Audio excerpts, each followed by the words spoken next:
Assalamualaikum warahmatullahi wabarakatuh.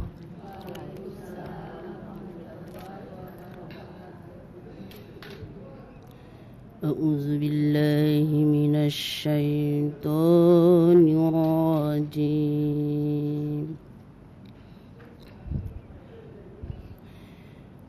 Bismillahirrahmanirrahim.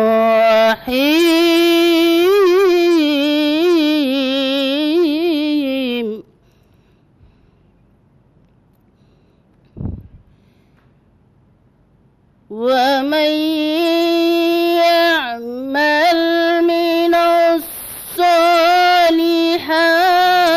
min dzakarin aw untha wa huwa mu'minun fa ulaika yadkhuluna al-jannah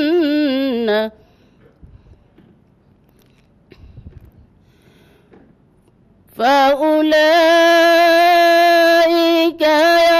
يدخلون الجنة ولا يظلمون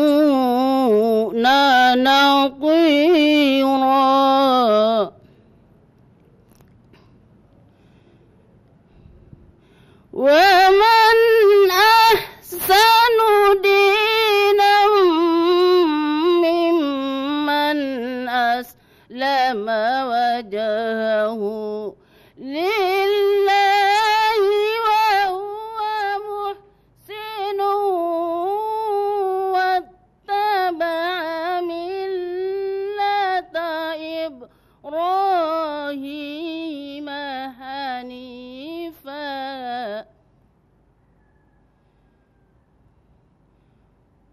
واتخذ الله إبراهيم خليلا ولله ما في السماوات وما في الأرض وكان الله بكل شيء محيطا Sadaqallahul azim. Aku berlindung kepada Allah dari godaan syaitan yang terkutuk dengan menyebut nama Allah yang Maha Pengasih, Maha Penyayang. Dan barang siapa mengerjakan amal kebajikan, baik laki-laki maupun perempuan, sedang dia beriman, maka mereka itu akan masuk ke dalam surga, dan mereka tidak didalimi sedikit pun. Dan siapakah yang lebih baik agamanya daripada orang yang dengan ikhlas berserah diri kepada Allah, sedang dia mengerjakan kebaikan dan mengikuti agama Ibrahim yang lurus. Dan Allah telah memilih Ibrahim menjadi kesayangannya. Dan milik Allah lah apa yang ada di langit dan apa yang ada di bumi. Dan pengetahuan Allah meliputi segala sesuatu. Maha benar Allah dengan segala firman-Nya.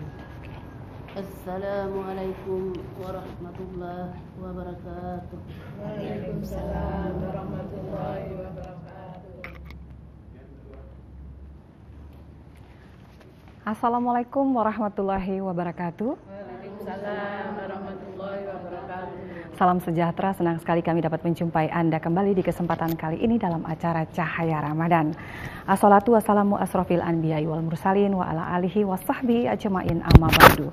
Bismillahirrahmanirrahim. Qul huwallahu ahad, Allahus samad, lam yalid wa lam yulad wa lam yakul lahu kufuwan ahad.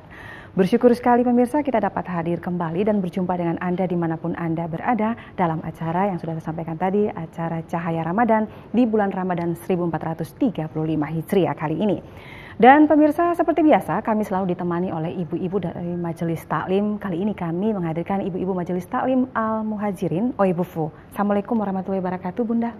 Waalaikumsalam warahmatullahi wabarakatuh. Dan tentunya kita selalu dipandu atau diemong ya sama dengan Ustazah Nur Alina ST. Assalamualaikum warahmatullahi wabarakatuh Ustazah. Waalaikumsalam warahmatullahi wabarakatuh. Apa kabar, jumpa lagi? Alhamdulillahirabbil alamin. Iya. Ini kita temanya tentang berpuasa dengan ihsan atau berpuasa dengan sebaik-baiknya, seperti itu Ustazah.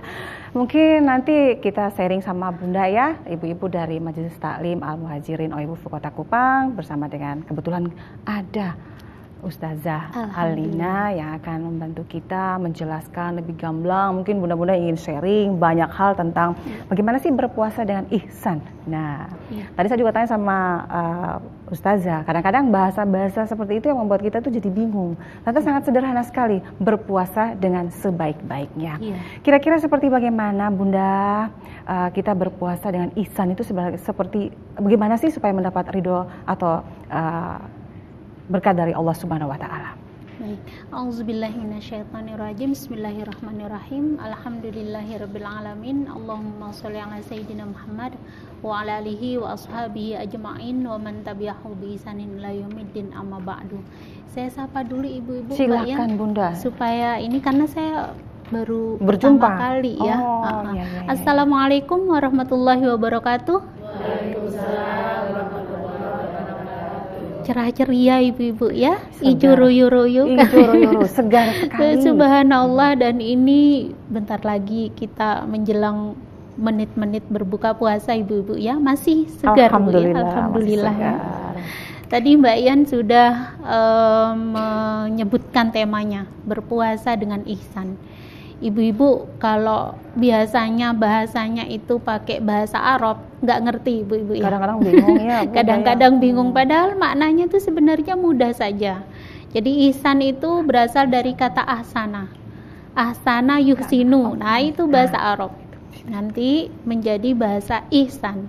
Nah, ahsana itu adalah artinya kebaikan atau melakukan kebaikan. Itu makna bahasanya.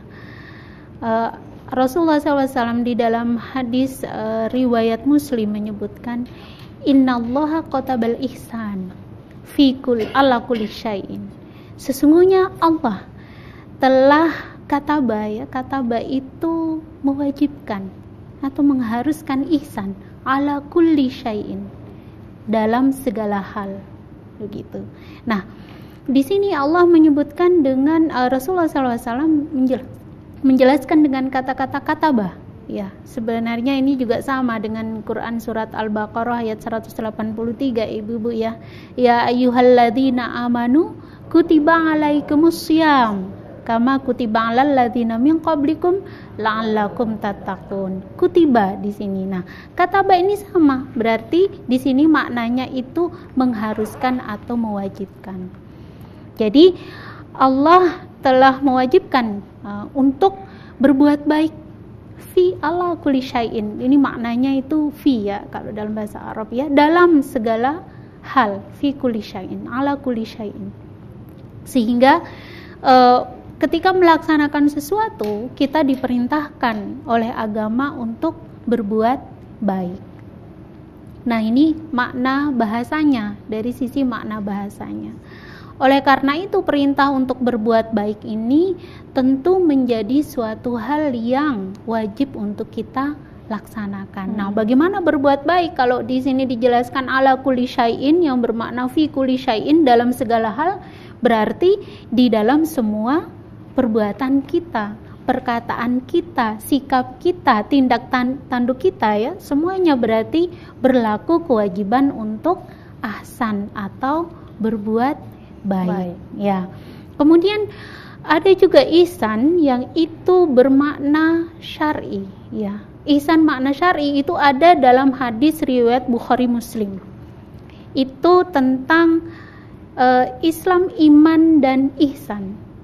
Di situ ada hadisnya panjang ya. Rasulullah SAW ditanya oleh malaikat Jibril tentang Islam yang pertama. Kemudian ditanyakan tentang iman. Kemudian Rasulullah SAW ditanyakan tentang ihsan. Rasulullah SAW menjawab, ihsan itu adalah engkau menyembah Allah atau engkau beribadah kepada Allah ya, seolah-olah engkau melihatnya. Tapi jika engkau tidak dapat melihatnya, dan memang kita pasti tidak mampu melihat Allah kecuali nanti masuk surga Ibu ya. Masuk surga Allah janjikan 3 kali dalam sehari itu kita bisa melihat wajahnya Allah, subhanallah Ibu ya. Jika engkau tidak mampu melihatnya, maka yakinlah bahwa Allah pasti melihatmu. Begitu. Jadi itu makna ihsan secara syar'i.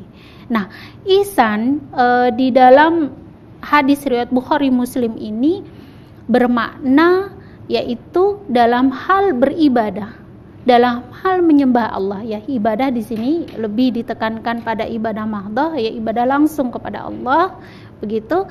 Bahwa kita harus bersikap ihsan. Beribadahlah, menyembah Allah ya, seakan-akan engkau melihat Dia. Dan jika engkau tidak mampu melihat Dia, maka sesungguhnya yakinlah bahwa Dia pasti melihat engkau. Sehingga di sini kita diperintahkan bersikap ihsan di dalam aktivitas ibadah kita. Misalnya contohnya sholat. Sholat itu ada akhlaknya Bu, atau ada di dalam Islam itu aturannya. Nah, salah satu akhlak sholat itu adalah khusyuk. Khusyuk. Dan khusyuk ini berat sekali ya, sehingga amalan seseorang dalam sholat itu salah satunya dinilai dari kekhusyuan ya. Ada orang yang mampu khusyuk sampai 4 rakaat, luar biasa nih orang yang istimewa Bu. Ada orang yang mampu khusyuknya itu sampai 3 rakaat.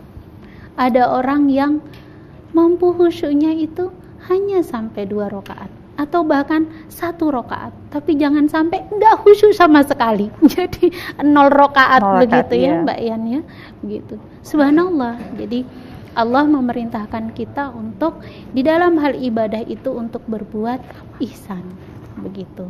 Nah, karena itu memang sangat ditekankan di sini ya, bahwa ihsan itu ya di dalam makna bahasa tadi yang pertama ya, yang Rasulullah SAW jelaskan dengan innallaha qatabal ihsan, itu adalah maksudnya itu dalam Imam Asy-Syaukani di dalam Fathul Qadir itu menafsirkan ya, makna ihsan secara bahasa ini menunjukkan kepada tafaddul atau tafaddal. Tafaddul itu apa Bu? Kelebihan atau keutamaan. Sehingga ketika seorang melakukan sesuatu, dia memang melakukan dengan baik. Tetapi ada hal yang afdoliyahnya, ya saya sering sebutkan, atau tafaddulnya itu lebih utama dia lakukan dengan lebih baik. Dengan lebih baik. Misalnya saya contohkan sholat, karena paling dekat dengan kita ibu-ibu ya. Sholat itu kalau laki-laki, mohon maaf ini auratnya kan dari pusar sampai lutut ya. Iya kan Mbak Yan ya, setuju ya? Setuju dalam hal ini kita sepakat ya. Tapi kalau menyembah Allah, ya memang menyembah Allah itu syarat sah sholatnya apa Bu? Salah satunya menutup aurat kan Bu ya? Ya di samping tempat kita itu suci dari najis dan sebagainya. Nah memang ketika dia menutup aurat dari pusar sampai lutut, itu tidak berdosa dia sholat dengan seperti itu. Tapi Ibu, itu tidak menunjukkan satu sikap ihsan. Karena ihsan secara makna bahasa saja, maknanya itu menunjukkan keutamaan atau kelebihan dari kebaikan yang kita lakukan. Sehingga alangkah baiknya, dan memang itu dia anjurkan di dalam agama, menutup aurat itu dengan sebaik-baiknya dan sesempurna mungkin. Lah kita bayangkanlah kalau kita menghadap gubernur misalnya, masa mau dari pusar sampai lutut aja yang ditutup. Kalau dengan gubernur kita rapi sekali kan? Rapi jali ya, kalau bisa pakai jas, pakai sepatunya mengkilat gitu. Masa menghadap Allah itu seadanya. Ya kan Bu ya, karena itu Ada sikap-sikap afdoliyah atau tafadul yang itu kita diperintahkan untuk melakukan. Bahkan ya kalau untuk laki-laki ya disunahkan memakai wangi-wangian. Iya, benar. Tapi mohon maaf jangan untuk ibu-ibu ya. Nanti ibu-ibu lewat sering gitu ya orang. Siapa yang lewat ya? Wah, itu kan bisa Iya, ngikut toko parfum malah. ini. Bisa ada ikutin Malah bisa malah. jadi fitnah, betul benar-benar. ya. Jadi itu ibu-ibu. Karena itu secara makna bahasa kita pahami ya, yang dikatakan ihsan itu adalah berhubungan dengan kebaikan-kebaikan yang itu dilebihkan lagi ya, diutamakan ya, lebih utama. Dan secara syar'i dia bermakna tadi ya, kita beribadah kepada Allah ya seolah-olah kita melihatnya. Dan jika kita memang tidak mampu melihatnya, yakinlah bahwa Allah pasti melihat kita. Karena itu ya sangat diperintahkan kita itu untuk berbuat ihsan ya. Allah Subhanahu wa taala di dalam Quran surat An-Nisa ayat 125 tadi dibacakan Ibu ya gitu. Di penggalan ayatnya dikatakan waman ahsanu dinan mimman aslama wajhahu lillahi wa huwa muhsin. Dan siapakah yang lebih baik agamanya daripada orang yang ikhlas menyerahkan dirinya kepada Allah sedang dia pun berbuat ihsan. Begitu. Dan perintah ihsan ini juga ada di dalam Quran surat Al-Baqarah ayat 195. Wa ahsinu innallaha yuhibbul muhsinin. Ya. Maka berbuat baiklah kalian ya. Sesungguhnya Allah itu yuhibbul muhsinin, mencintai, menyukai orang-orang yang berbuat baik. Nah, kebaikan di sini maknanya adalah melakukan aktivitas ibadah, aktivitas dalam rangka ketaatan kepada Allah itu dengan upaya semaksimal mungkin. Jadi sifatnya itu maksimalis bukan minimalis begitu ya. Kan ada sekarang model-model minimalis ya. Rumah kalau itu Ustazah, itu rumah Ustazah. Minimalis ya. Minimalis. Tapi kalau dalam ibadah kita bersikap maksimal ya. Begitu Mbak Yan. Kalau minimalis berarti hanya auzubillahi minasyaitonirrajim bismillahirrahmanirrahim sadaqallahul adzim ya kan itu. Cuman satu ayat ya, doang. minimalis jadinya. Ya gitu. Dan kita tahu bersama-sama ya Bunda di rumah juga yang ada di sini juga Ustazah itu kalau Allah tuh kan sangat mencintai keindahan. Betul. Ya, jadi kadang-kadang kalau kita keluar rumah tuh, waduh, itu lalat hingga pun tidak akan bisa, malah tergelincir.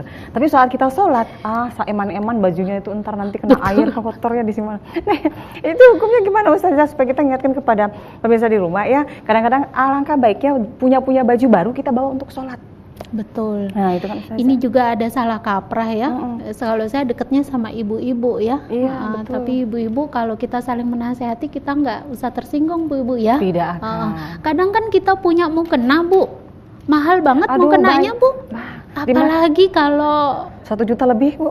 Kalau bulan udah masuk Idul Fitri ini, Subhanallah. mukenanya tuh kalau bisa rumbe-rumbenya tuh dari atas sampai bawah gitu ibu-ibu ya. Tapi dipakainya cuma setahun sekali Idul atau Fitri dua kali setahun ya sama Idul Adha begitu. Kenapa kok dipakainya mukena sedemikian bagus, sedemikian mahal cuma 2 kali setahun? Sementara hari-harinya sholat 5 waktu pakai mukena yang udah dicucinya udah berkali-kali. Padahal itu innallaha jamil wa yuhibbul jamal. Allah itu indah dan betul. Menyukai keindahan. ya. Jadi justru yang kita diperintahkan mukena mahalnya dipakai setiap hari Bu.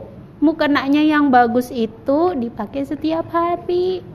Setahun sekali ya boleh pakai mukena yang bagus, tapi alangkah baiknya menghadap Allah itu dengan pakaian yang sebaik-baiknya. Begitu. Kadang-kadang bisa celemek juga lupa di dalam tuh langsung pakai mukena saking buru-burunya. Sibuknya ya, saking lupa sudah jam asar sudah mau lewat. Aduh, sudah ini kayak gitu dah. Aduh, nauzubillah min dzalik ya.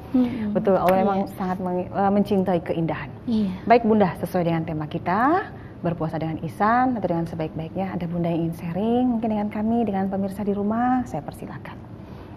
Bunda-bunda dari Majelis Taklim Al-Muhajirin OIBU Kota Kupang. Siapa? Bunda silakan. Mau bertanya silakan. Bisa berdiri Bunda? Mungkin Qur'annya bisa taruh di sini Bunda, nggak apa-apa. Ya. Ya, silakan. Dengan Bunda siapa? Silakan. Assalamualaikum warahmatullahi wabarakatuh. Waalaikumsalam warahmatullahi wabarakatuh.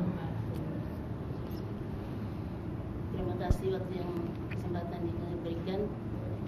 Yang ingin saya tanyakan yaitu mengenai bagaimana kita bersikap ihsan dalam berpuasa.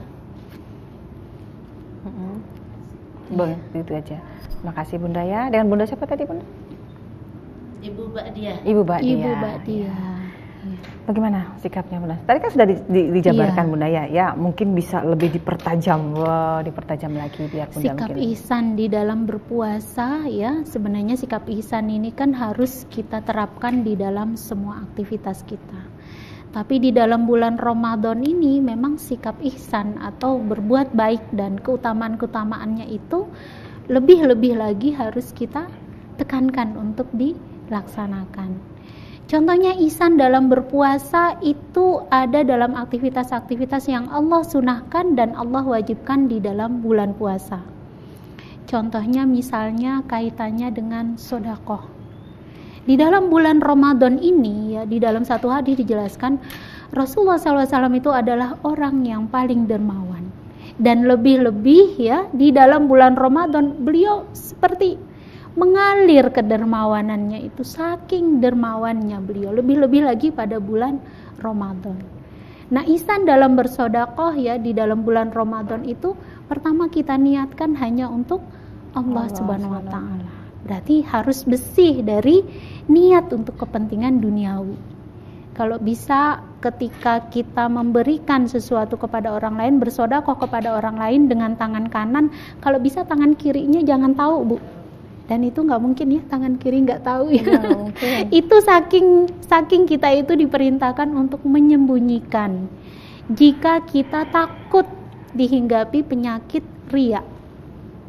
Ya, riya itu diumpamakan itu seolah-olah seperti semut hitam di atas batu hitam yang berjalan di malam hari. Hampir nggak kelihatan, Bu. Tiba-tiba aja dia merayap ya, memasuki hati kita. Gitu. Jadi bagaimana ihsan di dalam bersedekah di bulan Ramadan, hendaknya kita bersihkan hati kita itu dari niat-niat selain lillahi ta'ala.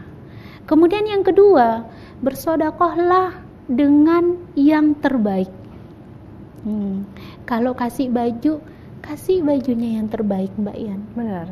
Harus seperti itu Ustazah. Jangan sampai dipilih-pilihin gitu, Bu. Ini Ya bajunya. Ini saya masih suka, ini warnanya saya suka. Iya, ini masih ada labelnya gitu ya.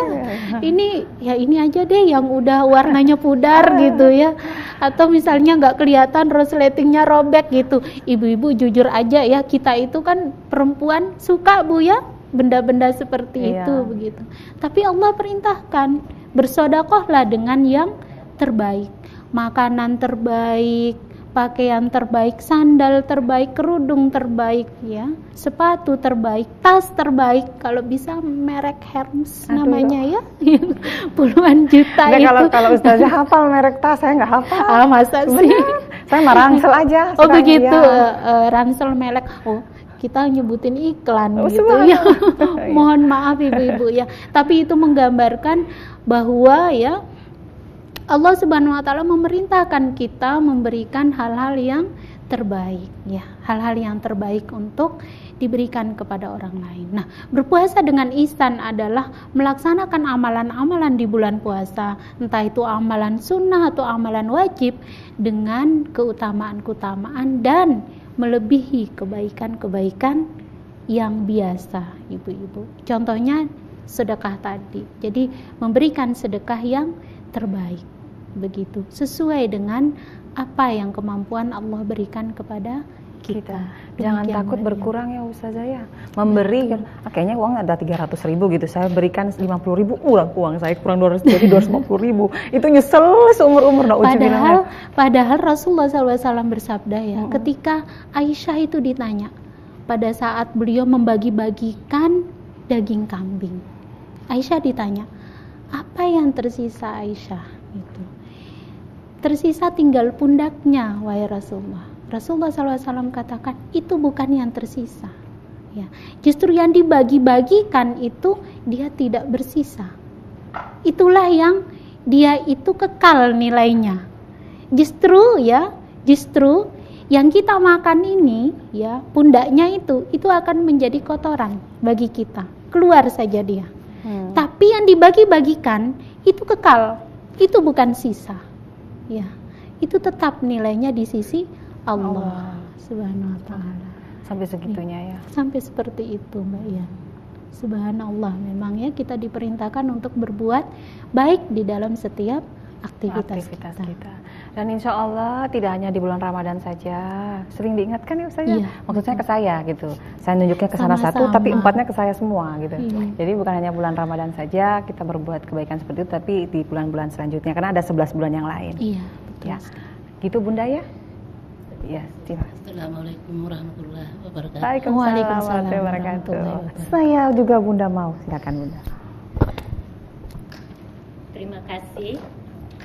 Perkenalkan, nama saya Ibu Najia dari Majelis Taklim Al-Muhjirin Oibufu Kupang. Ya. Ya, Ibu. Yang saya tanyakan tadi, materinya menarik, Ibu Ustazah. Berbuat baik di segala hal. Muncul pertanyaan saya, apakah segala hal ini hanya sesama manusia saja? Ataukah kita berbuat baik terhadap hewan yang kita pelihara sekalipun mengecewakan kita? Mungkin selagi saya goreng ikan lalu atau kucing datang ambil, lalu tanpa sadar saya lempar dengan sendok goreng umpamanya. Nah, apakah hal berbuat baik ini hanya dilakukan terhadap sesama manusia saja, atau berbuat baik terhadap hewan juga kita perlu pada bulan puasa ini? Terima kasih. Terima kasih Bunda. Tuh. Subhanallah. Jangankan kucing, anjing pun harus kita sayangi. Kalau seperti Bunda pernah cerita kan, anjing yang kehausan itu kan sempat diberi minum kan, itu mendapat pahala yang luar biasa, malah menolong dia di akhirat. Kita kan. Iya, Bu. Betul sekali pertanyaannya, bahwa berbuat baik itu, ihsan itu tidak hanya pada manusia, gitu. Karena ciptaan Allah ini ya meliputi semua orang, baik dia muslim maupun dia bukan muslim, baik dia hewan, binatang maupun atmosfer yang ada, gitu ya, alam semesta semuanya ya, alam semesta manusia dan kehidupan ini semuanya adalah ciptaannya Allah, begitu. Nah, untuk kita bahas tadi pertanyaannya untuk hewan, adakah kita wajib berbuat ihsan kepada hewan? Iya. Tadi di lanjutan hadisnya yang innallaha katabal ihsan ala kulli syai'in. Lanjutan hadisnya itu artinya ya, saya bacakan, jika kalian menyembelih, maka menyembelihnya dengan sebaik-baiknya ya, dengan cara yang baik. Maka jika salah satu dari kalian menyembelih, hendaklah dia menajamkan pisau dan menyenangkan hewan yang dia sembelih. Jadi ada adabnya, Bu, di dalam menyembelih hewan. Itu lanjutan hadis riwayat Muslim ya.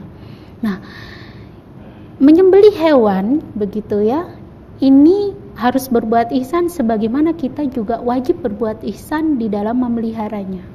Bahkan dalam salah satu hadisnya Rasulullah SAW ya kata, ada orang yang masuk neraka karena dia memelihara seekor burung, lantas dia lupa, atau memelihara seekor binatang ya, dalam hadis yang lain dijelaskan ya, dan dia menelantarkan hewan peliharaannya itu sampai dia mati. Dia lupa memberi makan dan minum, ditinggal begitu aja, Bu. Kemudian hewan peliharaannya tadi mati. Orang itu masuk neraka. Itu dijelaskan di dalam hadis itu. Sakingnya kita diperintahkan untuk berbuat ihsan kepada hewan. Itu memeliharanya, termasuk menyembelihnya, Bu. Sehingga di dalam agama kita, dalam Islam itu ada adab-adab menyembelih hewan. Yang pertama itu, sebelum kita menyembelih hewan, disunahkan kita memberinya minum, supaya nanti kalau disembelih dia nggak dalam kondisi kelaparan dan kehausan, Bu. Disunahkan memberinya minum. Kemudian pisau, ya tadi ya Rasulullah SAW merintahkan kita untuk menyembelih dengan baik, pisau yang kita gunakan untuk menyembelihnya haruslah pisau yang tajam. Tidak boleh Bu pisau yang tumpul. Ya, kenapa? Agar dia cepat memutus urat nadi, memutus jalannya makanan, memutus jalannya nafas hewan tadi, dan dua urat yang berada di antara keduanya. Begitu. Dan itu wajib dilakukan dengan secepat mungkin. Jangan kayak lemah gemulai gitu ya, seret hewannya sudah biola, sakit. Main biola. Kayak main biola gitu ya, pelan-pelan, harus dengan cepat Bu. Dan pisaunya itu harus sangat-sangat tajam. Jadi harus diasah dulu. Begitu. Kita bisa bayangkan kalau pisaunya tumpul ya Bu ya, ya Allah, tersiksa sekali itu hewan itu. Begitu. Kemudian sunah yang lain dalam menyembelih adalah jangan sampai kita menyembelih hewan tadi itu di hadapan hewan yang lain. Ini mungkin tidak banyak yang tahu Bu ya. Ini sunnahnya. Sehingga apa?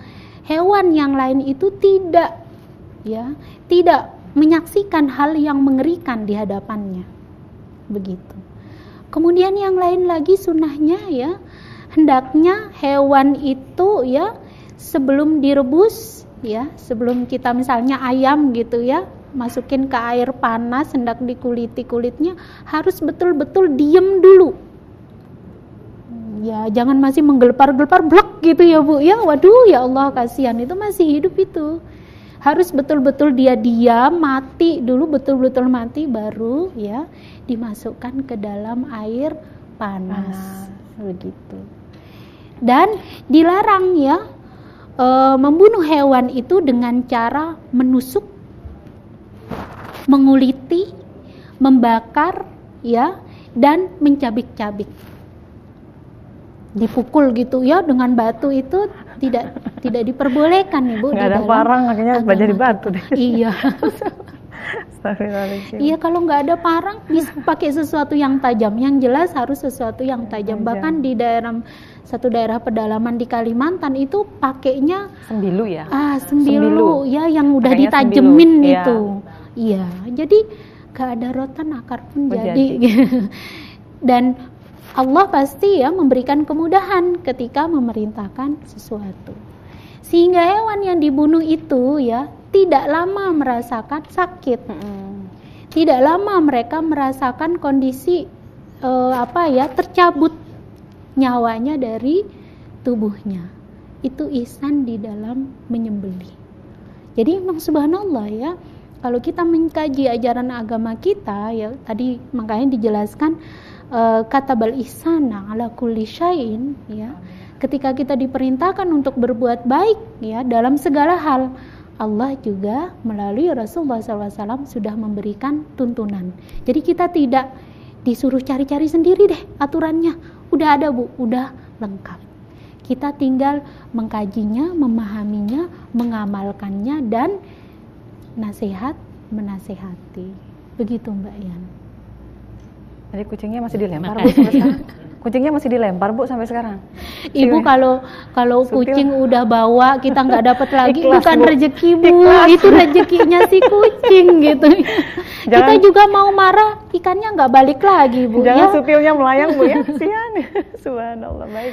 Makasih Bu ya, Makasih Bu. Sekedar Iya. guyon Bunda ya, Iya. sekedar guyon. Baik. Ada Bunda yang ingin bertanya lagi, saya persilahkan. Iya. Assalamualaikum warahmatullahi wabarakatuh. Waalaikumsalam warahmatullahi wabarakatuh. Begini Ibu Ustadz, saya mau bertanya, mengapa ya kita ini kok sekarang ini sulit sekali dan berat kok untuk mengamalkan ini sikap yang ihsan itu.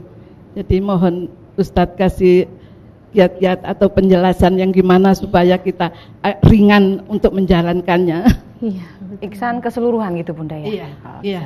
Keseluruhan. Baik, makasih Bunda. Keseluruhan Bunda. Betul, memang kan tadi dijelaskan ya di dalam hadis riwayat Muslim bahwa Allah mewajibkan atau mengharuskan ya bersikap ihsan ala kulli syai'in di dalam segala hal gitu. Dan memang berat ya, berat sekali di masa sekarang ini kita mengamalkan sikap ihsan. begitu. Karena memang sudah dijelaskan juga bahwa al-insanu laisa malakan. Manusia itu bukan malaikat. Al-insanu mahallul khata' wa nasyan.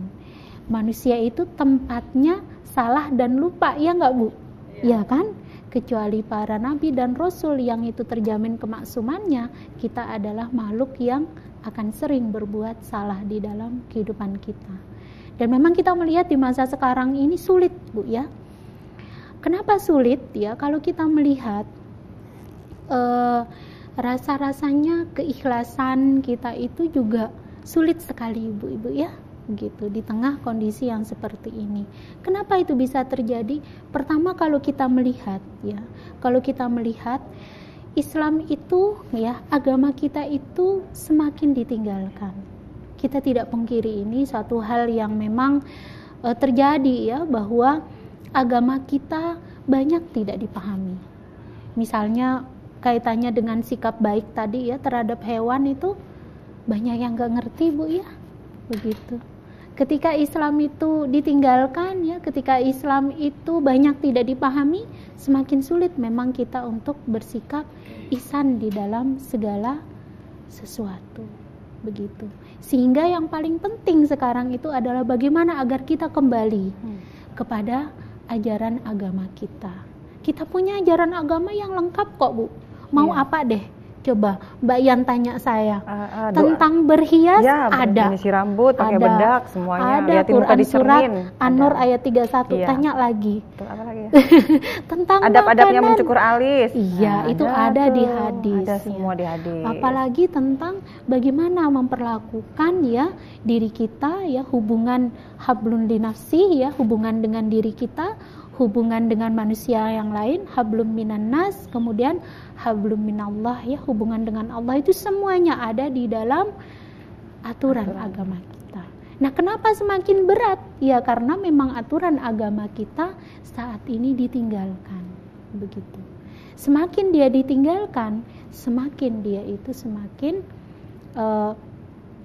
membuat kita itu sulit mendapatkan pemahaman bagaimana menjalankan kehidupan kita sehari-hari. Nah, memang ada perkataan yang masyhur, ya, Islam itu semakin berjaya ketika dia menjadi panduan, ya, panduan yang benar dalam kehidupan sehari-hari. Dan Islam itu semakin mundur ketika dia itu ditinggalkan. Sehingga sikap ihsan yang dulunya, ya, pada masa Nabi SAW, pada masa sahabat, kemudian pada masa seterusnya tabi'un, tabi'ut tabi'in, gitu, mudah untuk dilaksanakan karena memang suasananya adalah suasana yang islami. Ketika Islam ditinggalkan, dia semakin sulit untuk dilakukan.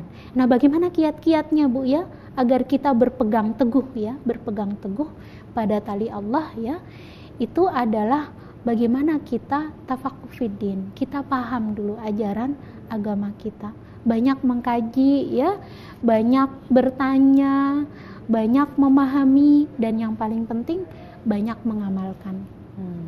Karena kalau tanpa pengamalan, Bu, kita sia-sia, ya, hafal rukun sholat, hafal rukun iman, hafal rukun Islam, tapi tidak dilaksanakan, Bu. Nah, yang paling efektif adalah ketika dia diamalkan. Jadi teori saja, prakteknya nol. Gitu, iya, betul. Justru dengan praktek itu dia akan melekat kuat di dalam kehidupan kita. Ingat, Allah telah berfirman di dalam Quran surat Al-Baqarah ayat 208. Ya ayyuhalladzina amanu udkhulu fis-silmi kafah wa la tattabi'u khutuwatis syaitan innahu lakum aduwwum mubin.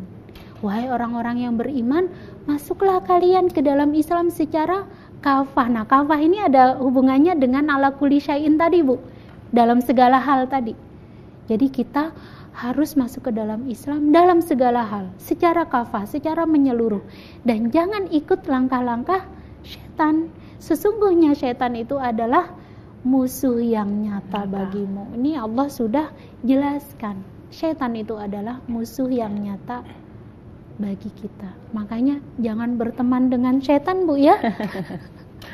Cukuplah setan itu temannya setan. Setan dan setan, Jangan ya. manusia lagi ya jadi temannya. Senang banget dia gitu. Iya, betul. Itu Mbak Ian.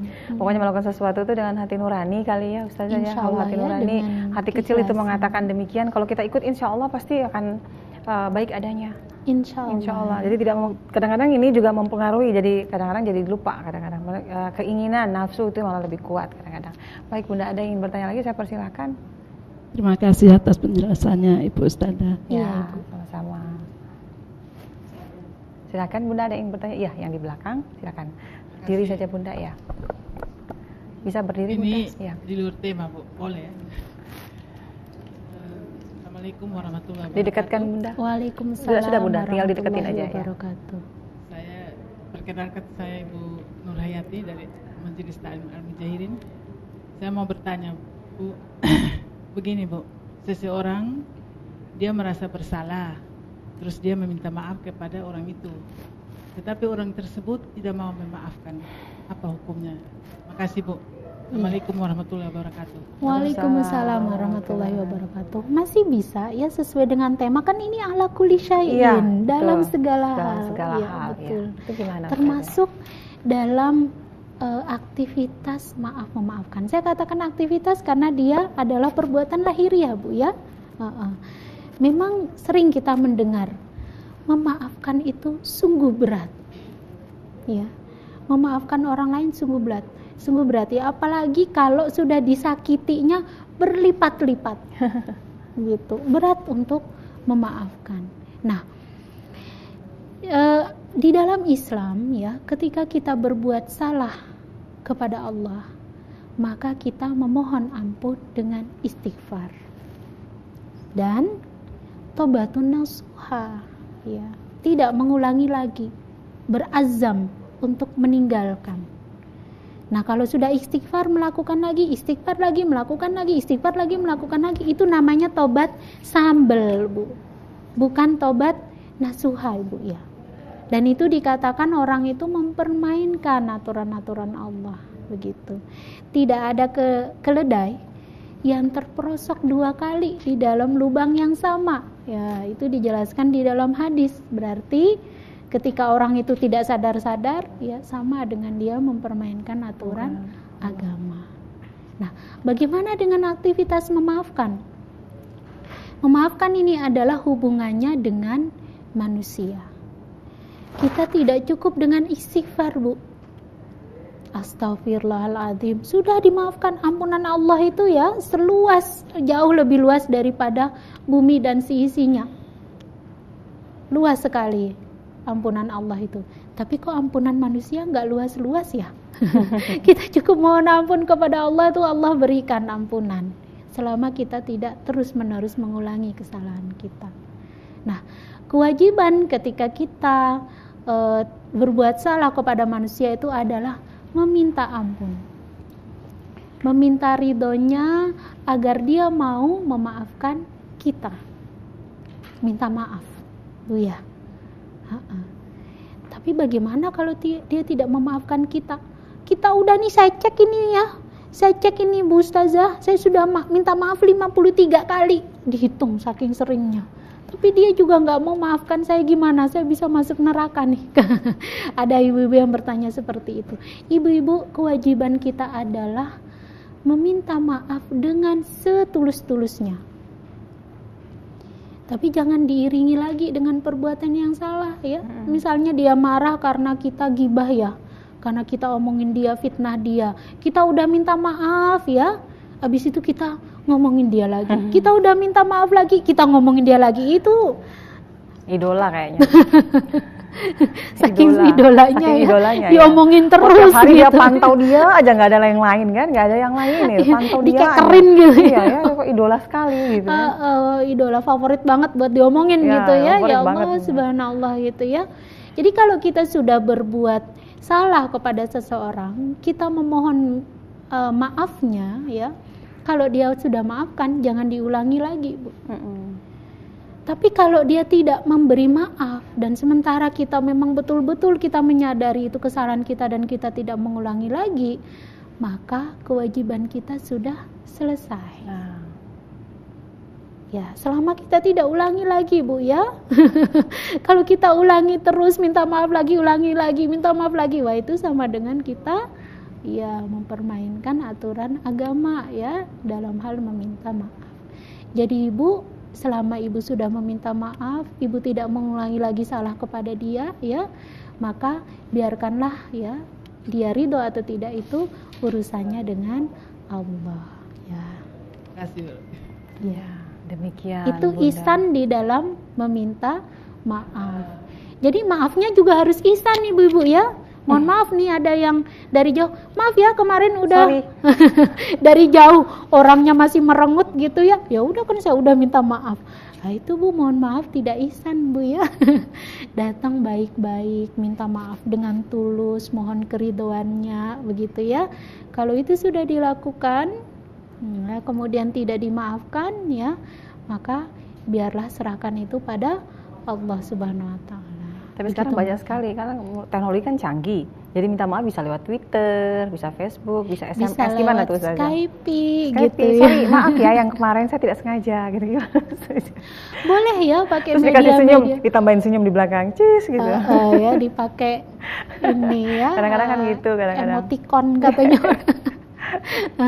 Ya boleh ya, boleh lewat media apapun ya, lewat media apapun selama memang permintaan maafnya itu adalah permintaan maaf yang sebenar-benarnya begitu. Iya. Ikhlas. Kan kadang saking takutnya sama orangnya ya, kita nggak punya nyali untuk berhadapan di hadapan orangnya. Coba begitu disemprot ya. lagi kan? Boleh ya Bu meminta maaf melalui media yang ada. Gitu ya. Bunda, ada yang bertanya? Silakan Bunda. Assalamualaikum warahmatullahi wabarakatuh. Waalaikumsalam. Saya Ibu Aisyah Haji Makul. Yang ingin saya tanyakan di sini Bu, apa contohnya sikap ihsan terhadap anak dan orang tua? Terima kasih. Assalamualaikum warahmatullahi wabarakatuh. Waalaikumsalam warahmatullahi wabarakatuh. Orang tua sama sekali belum dibahas sama sekali Ustazah. Betul ya. Dan ini pertanyaannya lengkap. Gak cuma nanya ihsan terhadap anak aja atau terhadap orang tua aja, tapi balance kedua belah pihak, karena masing-masing pihak ini punya kewajiban dan tanggung jawabnya masing-masing, juga punya hak-hak masing-masing yang perlu dipenuhi. Ibu, ada salah satu hadis ya, ketika salah seorang meminta izin ya, salah seorang pemuda meminta izin kepada Rasul SAW untuk berjihad. Rasul tanya, apakah ada orang yang dalam tanggunganmu? Ada wahai Rasul, yaitu ibuku, maka temanilah dia. Padahal ya, jihad itu kan salah satu ya fardu ya bagi orang-orang yang mampu melaksanakannya, dan pahalanya luar biasa besar ibu-ibu ya. Tetapi Rasul SAW perintahkan dia untuk menjaga ibunya. Bahkan di dalam riwayat yang lain lagi, ada seseorang yang mendapatkan pujian ya dan ganjaran pahala ya. Langsung ya Rasul SAW menyatakan seperti itu ketika dia itu menggendong ibunya untuk pergi berhaji. Dan selama melakukan manasik haji, ibunya itu tetap digendong. Bayan kuat nggak? Insya Allah. Insya Allah ya. Tapi kalau mamanya nggak gemuk. Pakai kursi roda kalau sekarang udah dimudahkan. Mungkin kita nggak perlu gendong kali ya. Kalau kita punya kemampuan cukuplah ONH+. ONH+ ya. Itu juga termasuk di dalam aktivitas berbuat baik kepada orang tua. Nah, berbuat baik kepada orang tua itu ada di dalam aturan-aturan Allah terkait dengan birrul walidain. Bagaimana bakti seorang anak kepada orang tua. Dan ini tidak hanya berhubungan dengan materi, Bu. Ya, kalau kita memiliki materi, alhamdulillah, kita punya kesempatan untuk berbuat baik. Tapi kalau kita tidak punya materi, apakah kita nggak punya kesempatan? Masih banyak, Bu. Masih banyak. Bahkan di dalam Al-Quran dijelaskan ya, wala taqulu uffin. Ya, jangan kalian katakan kepada mereka itu Uf itu apa sih? Iya, uf itu adalah perkataan-perkataan yang kasar kepada orang tua. Nah, itu kita dilarang ya. Jadi mafhumnya ya, kalau berkata-kata saja ya, mungkin dalam bahasa Indonesia tuh gitu ya, itu sudah dilarang, apalagi yang lebih kasar daripada itu. Apalagi Bu sampai memukul orang tua, nauzubillah min dzalik. Apalagi Bu sampai nauzubillah min dzalik sekarang ada ya, membunuh orang tua ya Bu, ada ya. Dalam kondisi kita itu jauh dari Islam itu ditinggalkan, perbuatan yang seperti itu banyak sekali kita jumpai di tengah-tengah kita, begitu. Jadi berbuat baik kepada orang tua, ahsan kepada orang tua, dengan lisan kita menjaga perkataan kita kepadanya, dengan tangan kita menahan tangan kita dari menyakitinya, ya, dengan hati kita mendoakannya. Salah satu amal jariah yang itu tidak putus bahkan ketika orangnya sudah meninggal, yaitu salah satunya ya al-waladu yad'ullah, seorang anak yang mendoakan orang tuanya. Itu amalan yang tidak pernah terputus sepanjang zaman.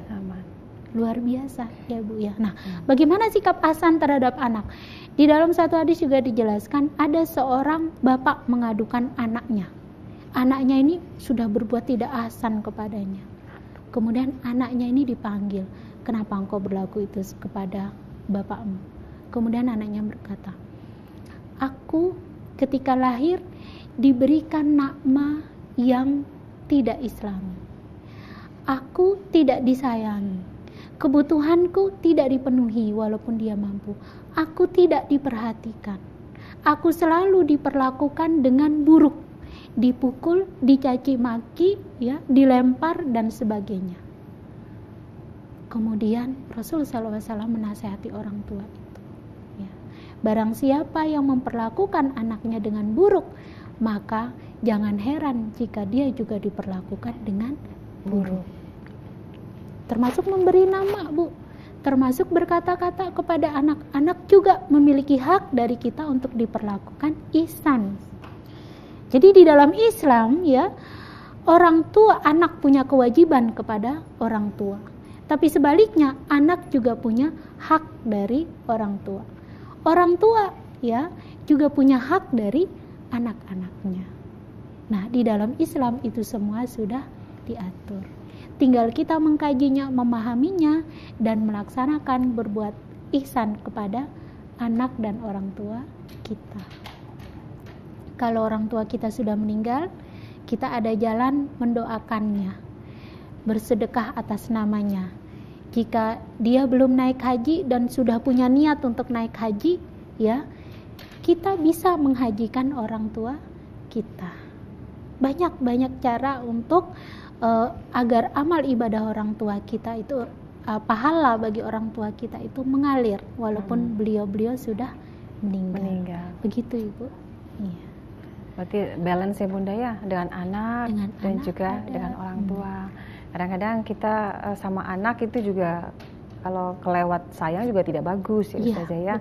Kadang-kadang juga salah persepsi, biasa seperti itu. Baik Bunda, satu pertanyaan lagi di akhir persoalan kita, saya persilahkan. Iya. Oke, silakan. Silakan Bunda. Assalamualaikum warahmatullahi wabarakatuh. Waalaikumsalam warahmatullahi wabarakatuh. Nama saya Sajia dari Majelis Ta'lim ini Al-Muhajirin Bufu. Iya. Yang saya mau tanyakan, apa yang perlu dilakukan agar bisa didekatkan Bunda senantiasa berada dalam kebaikan? Apa harus dilakukan agar senantiasa dalam kebaikan? Iya. Waalaikumsalam Bunda. Waalaikumsalam ya, Ibu Sagia. warahmatullahi wabarakatuh. Apa yang senantiasa kita lakukan agar selalu baik dalam kebaikan? Ibu-ibu, ini yang sering saya jelaskan dengan sikap istiqomah ya. Rasul SAW menjelaskan dalam hadis ya, qul amantu billahi tsumastaqim. Ya, ketika ada seorang yang menanyakan kepada beliau, katakan kepadaku di dalam Islam ya, Ada satu ucapan yang aku tidak perlu bertanya lagi kepada seorang pun setelahmu. Jadi beliau meminta satu ucapan ya, yang dengan ucapan itu perkaranya udah selesai. Rasul SAW menjelaskan, amantu billah sumastaqim. Berimanlah kepada Allah, kemudian istiqomah. Nah, istiqomah ini yang saya jelaskan dengan makna istimroriyah, terus menerus. Jadi kalau kita mau sudah mengazamkan, meniatkannya dengan ikhlas kepada Allah, kemudian kita berazam, kita bertekad untuk berbuat ihsan, maka lanjutkan terus, Bu. Lanjutkan terus sikap ihsan ini. Jangan karena kita memiliki masalah, jangan karena kita sedang dilanda musibah ya, kemudian kita menyerah dari bersikap ihsan. Justru sikap ihsan ini semakin besar pahalanya ya, ketika kita berada dalam kondisi sedang dicoba oleh Allah Subhanahu wa taala. Karena kalau biasa-biasa saja ya, itu orang sudah jelas ya mampu menghadapi. Tapi kalau sedang dapat musibah, dapat cobaan, kemudian dia tetap bersikap ihsan ya, baik dalam ibadahnya ya, hubungannya dengan dirinya sendiri, hubungannya dengan Allah dan hubungannya dengan sama manusia, subhanallah ya. Ya, jadi sikap istiqomah lah itu yang diperlukan ya di dalam kita bersikap ihsan. Ya. Pokoknya istiqomah selalu di jalan Allah, walaupun apapun yang kita inginkan pasti akan dijawab oleh Allah. Ingat aturan agama kita lengkap mengaturnya, Mbak Yan. Amin. Ya, kita sudah tahu itu ya. Islam itu sangat-sangat teratur sekali dalam aturan-aturan sampai kepada orang tua, cara berpakaian dan lain sebagainya sudah diatur dalam agama kita. Subhanallah. Demikianlah pemirsa perjumpaan kita ya kali ini dengan Ustazah Nur Alina. Tema kita luar biasa, itu berpuasa dengan ihsan, lumayan sudah dijabarkan dengan luas, banyak sekali hal sampai tentang kucing pun sudah diangkat. Terima kasih banyak Bunda untuk sharingnya di kesempatan kali ini. Jangan bosan-bosannya hadir di Studio 2 TVRI Nusa Tenggara Timur. Demikianlah pemirsa perbincangan kami dalam acara Cahaya Ramadan. Semoga dapat dimetik manfaatnya dimanapun Anda berada. Akhirul kalam, saya Ian Asmara, wabillahi taufik wal hidayah. Wassalamualaikum warahmatullahi wabarakatuh. Waalaikumsalam warahmatullahi wabarakatuh. Salatullah salam